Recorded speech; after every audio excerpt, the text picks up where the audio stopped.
looking at this level of wildfire that is engulfing quite a number of states across Africa, a lot of disturbing factors are in the mix. One is the part of preparedness on the part of government, and on the other hand, the reactive measures that have been put in place. From your standpoint, what do you make of this situation? And then how can it be mitigated to the barest minimum? Because this is causing quite a lot of damage to homes and ancestral homes, I dare say. Well, first of all, David, I think these fires are not really a new thing. They've been happening year in, year out, especially in the case of countries in the northern part of Africa, Tunisia, Algeria, and also sometimes, Morocco.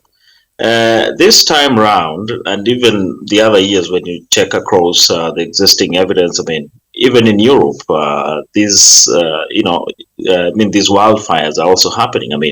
In France, in the UK, in Spain, and many other European countries.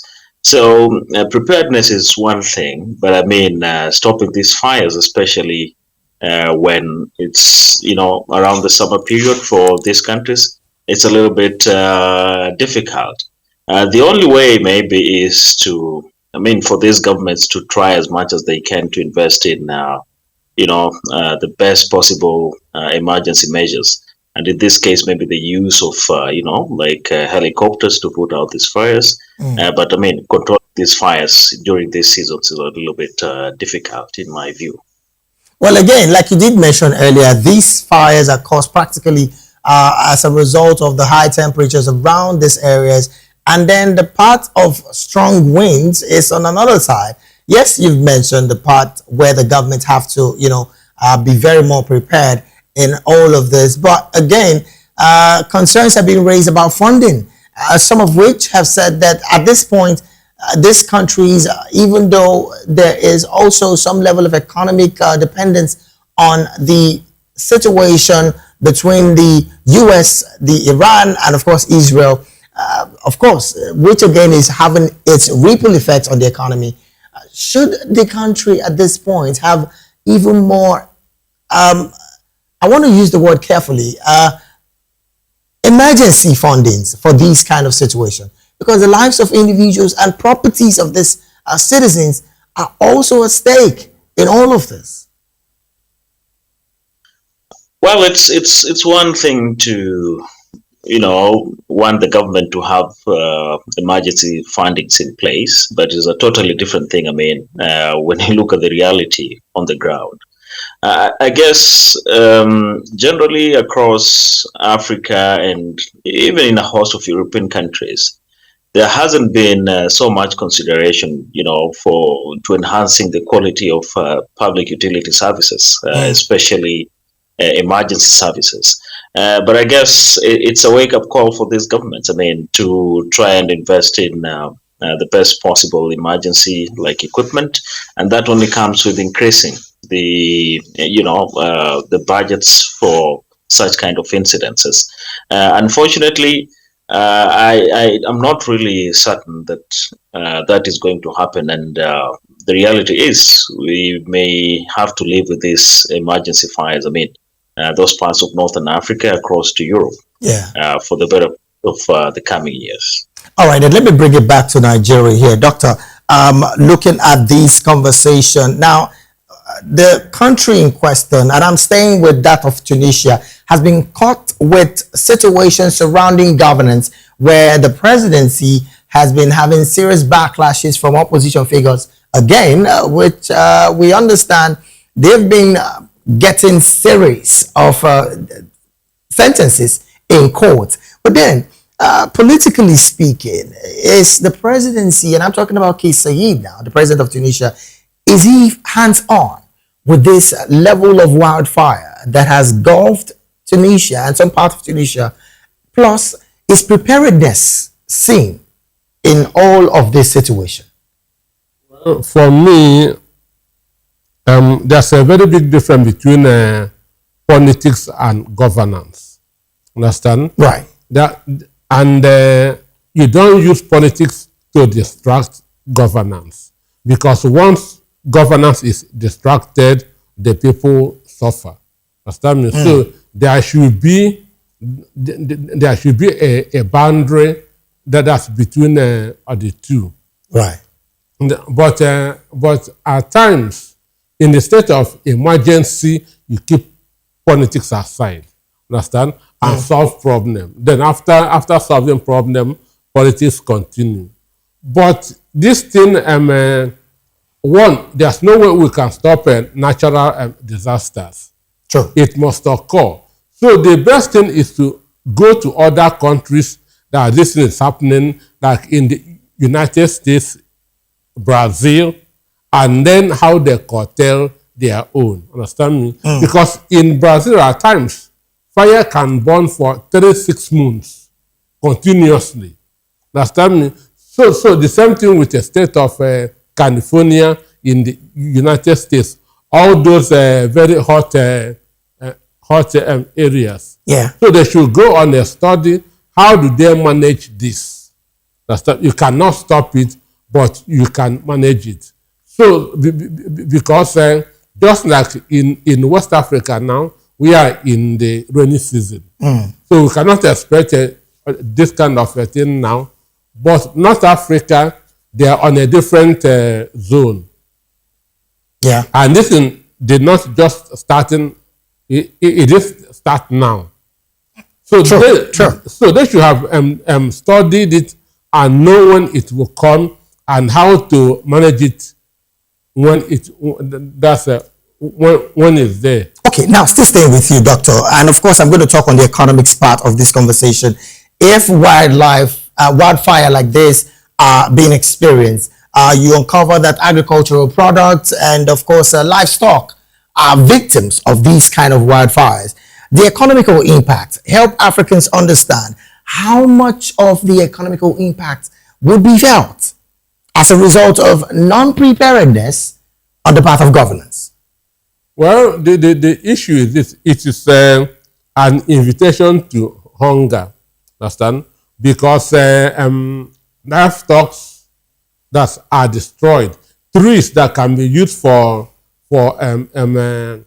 timber that can be used for making a lot of things, paper and other are destroyed. Yes. So the economy is destroyed. That livelihood is destroyed.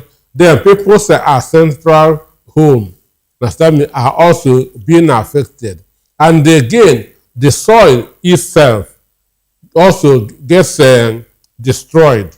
Understand me? Right. And at times, there are no enough time for evacuation of people staying around there, because this is what they know how to do in the Western world. Understand? Right.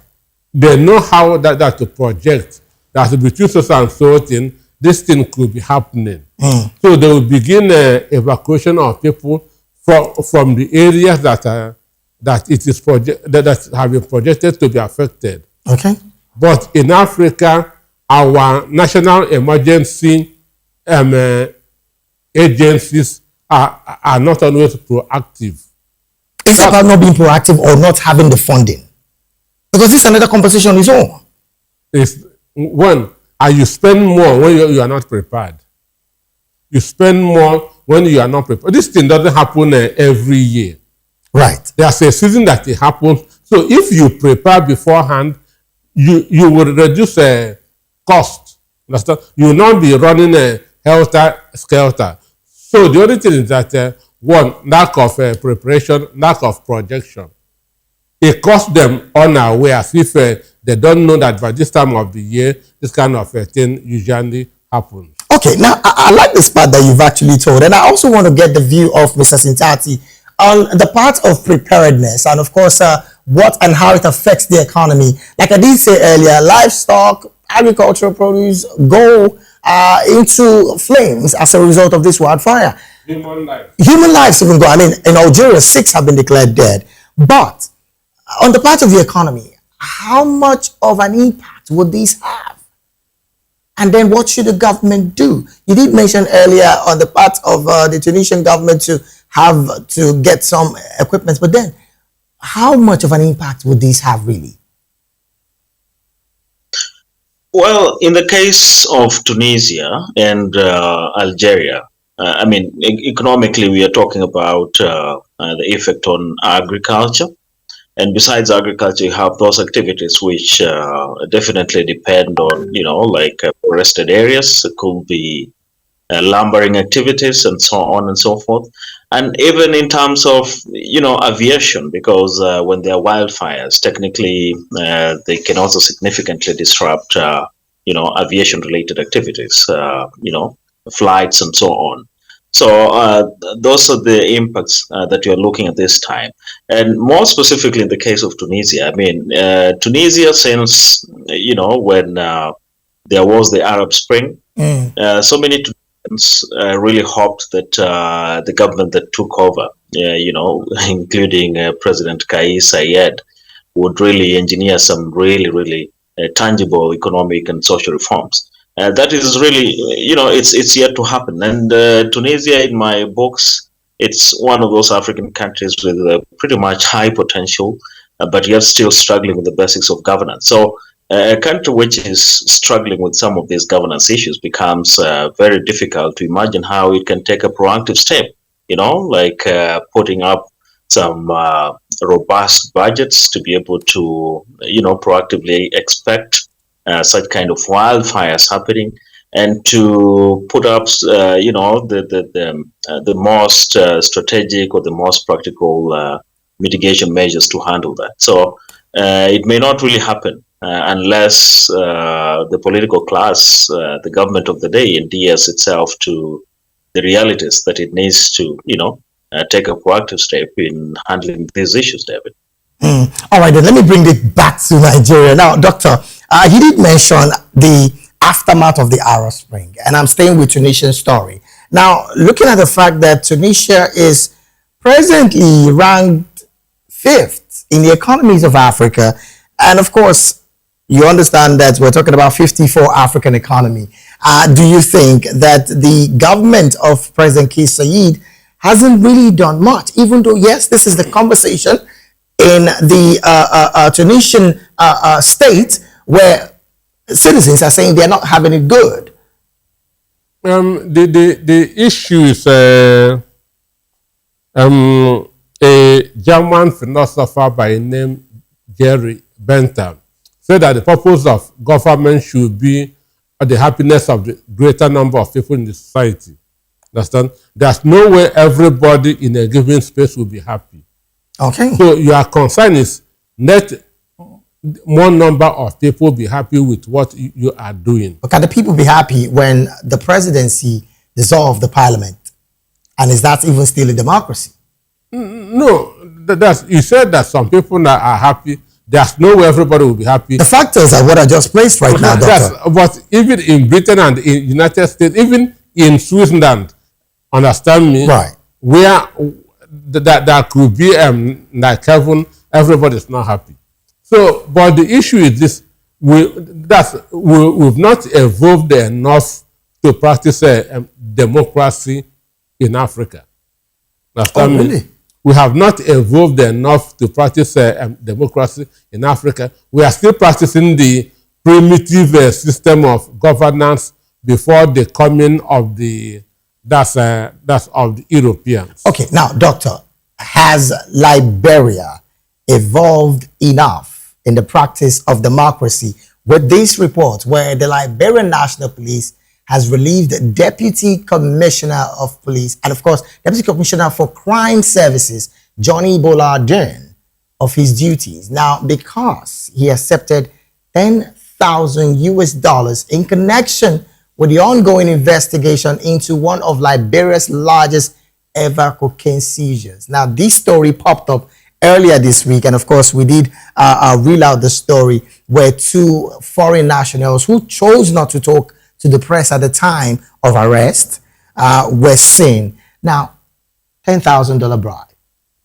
and he has to be relieved of his duties. In Nigeria, investigations are still going on, Doctor. That's asking him that to step aside is the right thing to do, okay, so that his office will not impair the investigation.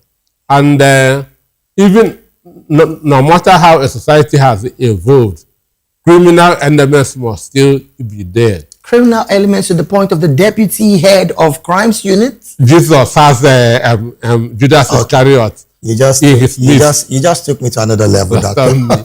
All right, let me go to Mr. Sintati. Your take as well on these particular developments. I mean, this is an ongoing investigation, the largest when it comes to Liberia's ever cocaine seizures, and then the deputy commissioner of crimes is being fingered as collecting a 10,000 naira, I beg your pardon, $10,000 bribe. Your take? Well, I guess due to the magnitude of the incident itself, that is the primary reason why he's been forced to get out of office. Otherwise, if the size of the cocaine or any other illicit products would have been, I mean, seized would have been smaller or way insignificant, then I don't really think he may have gotten out of office. So I think sometimes these huge drug trafficking cases or seizures, they implicate the government so much, and they have reputational risks and damages. So I guess it's political pressure, how I look at it, from the Liberian government to force him to get out of office. And maybe let's see where the investigations lead. But I mean, the fact that he was implicated in it, then your guess is as good as mine that perhaps many more other senior government officials participate in, this type of illicit trade. And it's the networks. I mean, regarding this illicit, trafficking in drugs is huge. Cuts across parts of Western Africa to Southern Africa to Europe to South America. I mean, it's huge and massive, David. All right then. Well, again, it's you want to say something? Yes. Sometime about 4 5 months ago, there's a Senegalese government official vehicle was caught transporting cocaine from Dakar to Guinea. Yes, So, I saw the story. government officials, government vehicle. So it's not just in Liberia, it cut across. But then again, this looks like a major situation that we should commend the government for. First off, asking him to step down so that the proper investigations would be thoroughly carried out. It's a good step. It's a good step. All right, then let's move to another conversation. And I think we're running out of time, but we're going to stay with this conversation as we wrap up. And I'm coming to you now, Mr. Sintati. The president of Ghana, I'm talking about President John Dramani Mahama, has called on the African Union to address the escalating anti-migrant violence in South Africa. Now, his concern is the fact that it risks undermining African solidarity. I mean, looking at the backdrop of that situation, over 100,000 of Africans have been evacuated from South Africa. I mean, non-South Africans evacuated back to their country home. What's your take about this? Because you would recall that just during the week, 2 Ghanaians have petitioned the International Criminal Court to investigate the repeated xenophobic attacks in South Africa. So looking at that development, the president now is talking. Your take? If the African Union really would pace up itself and put in place the necessary strategies, to maybe address this xenophobic issue. I mean, South Africa retains its sovereignty, and I don't really see in any way how the African Union can really rein in on South Africa to, in the name of fostering this African spirit of brotherhood. I don't see that happening. But again, it's not just a matter of South Africa's sovereignty. I also think that the African Union, its performance over the years, I mean, we're almost talking about, 63 years, 6 decades since its formation. So its performance record is particularly pathetic, and I am not really hopeful in any level whatsoever that they are going to take it in any way seriously. The statement by the Ghanaian president, John Mahama Dramani. However, it should be a wake-up call that these are some of the issues, and I'm referring to the xenophobic issue in South Africa, that are largely expected to derail the integration of Africa, not really politically, but even economically. Remember that Africa or African states have the aspiration to, enhance intra-African trade Right. through the African, free Free trade. continental trade area. Yes.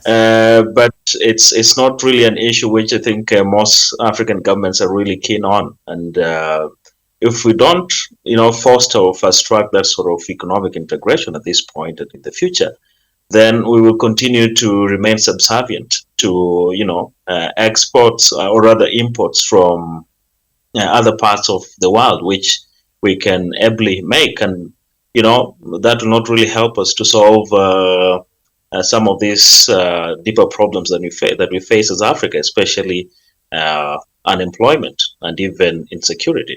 Interesting part here you mentioned, and I've noticed that trajectory of no confidence, vote of no confidence placed on the African Union.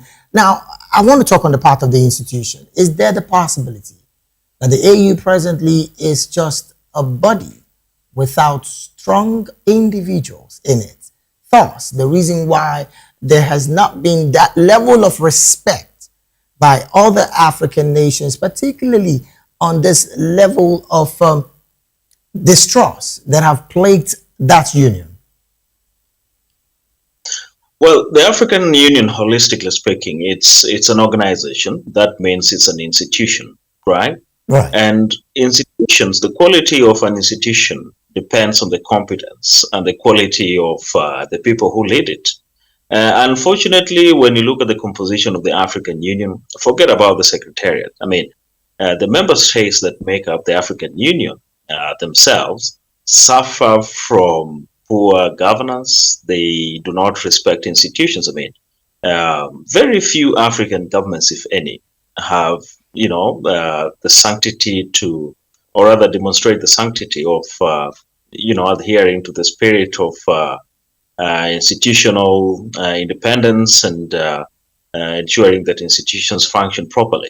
So it's not an issue which just affects the African Union. I mean, it starts from the member states. So in any case, I mean, what we learn from other continental blocs, I mean, across the world, for example, the European Union, is that the member states, I mean, once they have stronger institutions at the national level or the state level, then it guarantees that at the continental level, then you'll have strong institutional frameworks and a stronger regional body.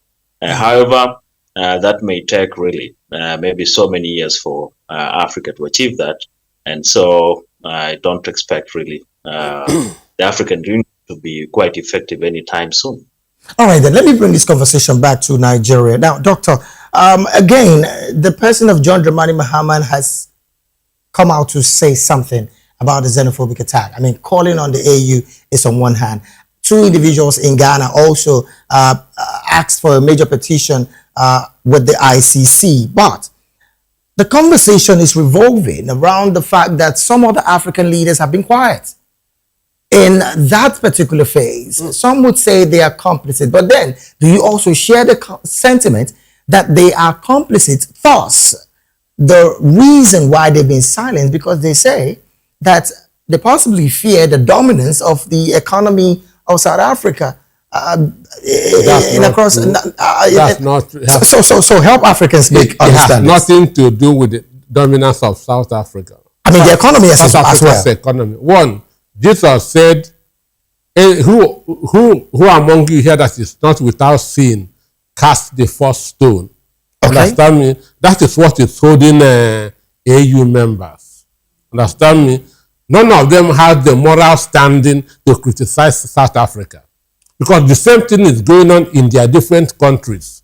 Can Museveni criticize the South African president? Can Paul Biya, Kagame, Tinubu criticize South African government? How did they come into power?